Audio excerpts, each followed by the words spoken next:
Hello friends, આજે આપણે બનાવશું મોહનથાળ. એની માટે જોઈશે આપણને અડધો કિલો ચણાનો લોટ છે, 350 થી 400 ગ્રામ ઘી છે, 350 ગ્રામ સાકર છે અને સાકર ડૂબીને એટલું પાણી લેવાનું ચાસણી માટે. આ છે 1 ચમચી ઘી અને 1 ચમચી દૂધ ધાબો લેવા માટે, અને ચપટીક છે કેસર અને ડ્રાયફ્રૂટ્સ છે એનું કતરી કરી નાખવાનું.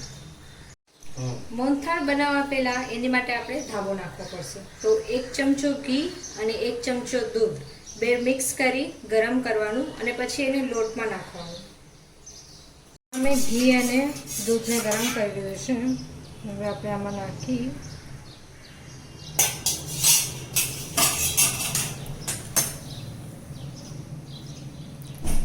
મિક્સ કરવું લોટમાં.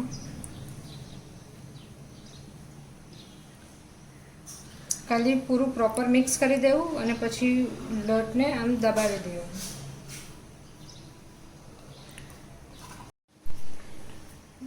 ઘી અને દૂધને ગરમ કરી નાખી પ્રોપર મિક્સ કરીને હાથેથી દબાવી લેવાનું અને 1 કલાક માટે સાઈડમાં મૂકી દેવાનું. તમે જોઈ શકો છો આપણે જે ઘઉંનો નાખેલો હતો લોટ એને હવે આપણે થોડું કરી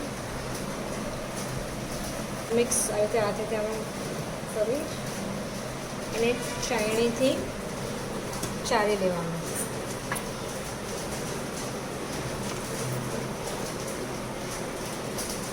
ચાળણી એમાં નહીં, હાથ વડે આમાં કરી ચાળી લેવાનું. તમને આ ન ફાવે તો તમે આને મિક્સચરમાં બી પીસી શકો છો. મિક્સરનો નાનો ડબ્બો હોય એમાં 2 ચમચા નાખી મિક્સ કરી પછી એને ચાળણીમાં ચાળી દેવાનું. તમે જોઈ શકો છો મેં આને લોટને ચાળી લીધો છે. હવે આપણે એને ઘીમાં ધીમા તાપે શેકવાનું છે.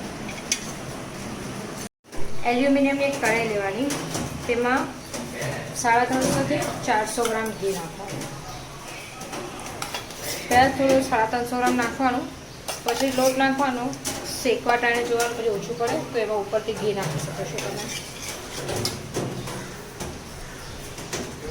ઘી ગરમ થાય પછી તેમાં આપણે જે લોટ ચાળીને રાખ્યો છે એ મિક્સ કરવાનો. ગેસ સ્લો રાખવાનો.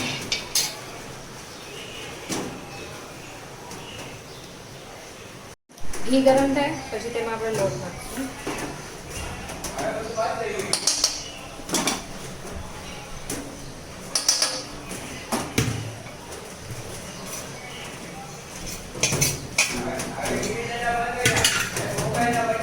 પછી તેને મિક્સ કરીને ધીમા તાપે શેકવાનું.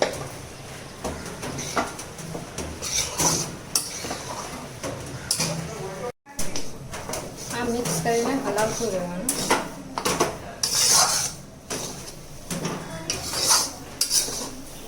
તમે જોઈ શકો છો કલર ચેન્જ થયો છે થોડો, અને ધીમા તાપે શેકતું રહેવાનું જ્યાં સુધી ઘી છૂટું ન મળે ત્યાં સુધી. ઘી છૂટું પડે ત્યાં સુધી એને હલાવતું જ રહેવાનું. ગેસ સ્લો રાખવાનો.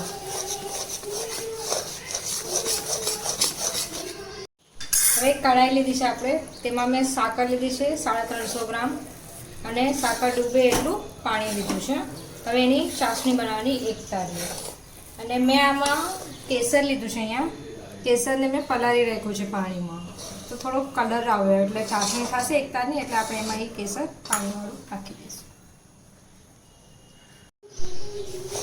તમે જોઈ શકો છો કલર પૂરું ચેન્જ થઈ ગયું છે.